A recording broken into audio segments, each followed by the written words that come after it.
بسم الله الرحمن الرحیم. امام ابن القیم رحمه الله تعالی فرمایي وای دا څوک چې منځ کوي، هغه کسان نه چې منځ نه کوي، نه، څوک چې منځ کوي دا په 5 قسمه دي. اول معاقب، هغه کس چې الله رب العالمین به هغه ته د مانځه په وجه باندې سزا ورکوي، او دا هغه کس دی چې د مانځه د ارکانو او د شروطو او د واجباتو خیال نه ساتي. مثال طور د اوداسه خیال نه ساتي، او یا د خپل جامې او د ځای د پاکوالي خیال نه ساتي، او یا د وخت خیال نه ساتي، لکه دا چې نن سبا د ډیرو خلکو عادت جوړ شوی دی، خاص کر په هغه علاقو کې چې په هغه کې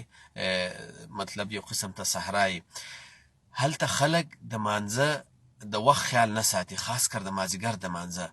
د دې وجه نه رسول الله صلی الله علیه وسلم فرمایي وای تلک صلاة المنافق، دا ته منافق مونځ دی چې دی یجلس یرقب الشمس، ناستی او د لمر انتظار کوي، وایي چې نور به ځه، وخت لا ډیر دی، وخت لا ډیر دی. حتی اذا کان بین قرنی الشیطان، کله چې نور یا لمر د شیطان د دوو ښکرونو په منځ کې شي، یعنی لمر د پریوتو حالت ته نږدې شي،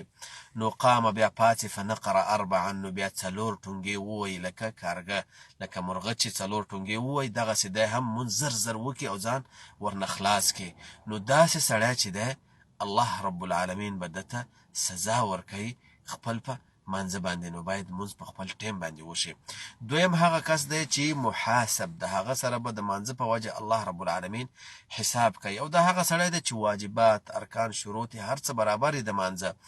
خو چې کله په مانځه باندې ودرېږي نو په مانځه کې بالکل خشوع نه، او سوچ او فکر یې بالکل د مانځه سره نه، بلکې په دې نه خبر چې ما 2 رکعاته وکړه او 2 مې نه دي کړې، په جمع به ولاړې په امام پسې، خو په دې به نه خبر چې دا څومره رکعات دی. د داسې سړي سره به الله رب العالمین حساب کوي. دی وجه ابن عباس رضی الله عنه فرمایي چې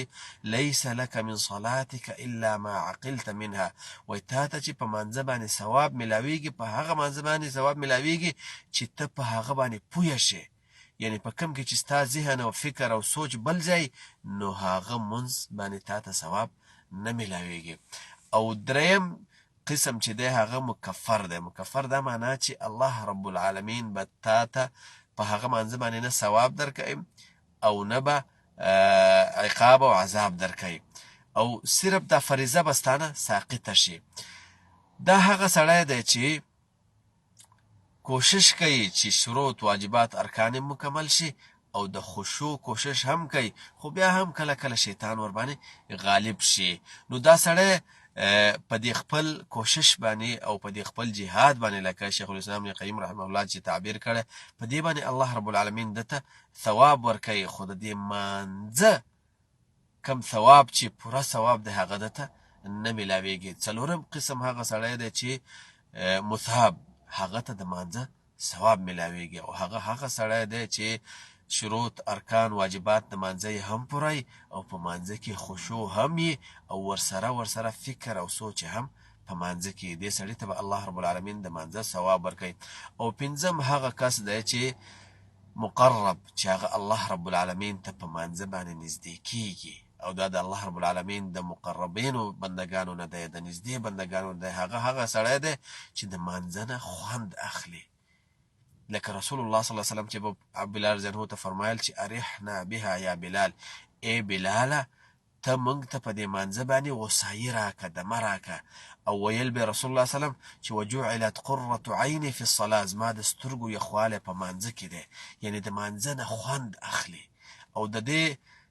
دا هغه سړی دی چې رسول الله صلی الله علیه وسلم د دې سړي په باره کې فرمایي چې ورجل قلبه معلق بالمساجد،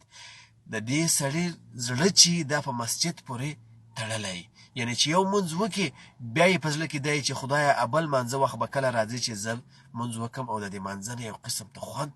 او لذت اخلي. دا سړی د مقربینو بندگانو نه دی. نو الله رب العالمین دې وکړي چې موږ د مقربینو نه وګرځو، او که د هغه نه نه د مثابینو نه وګرځو، دا څلورمه کومه درجه چې ده، او که هغه نه نو د مکفرینو نه وګرځو،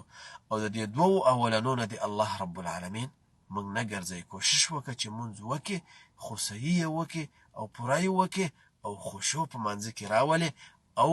د زړه خیال وساتې، وسوسې او سوچونه او فکرونه په مانځه کې ونه کړې.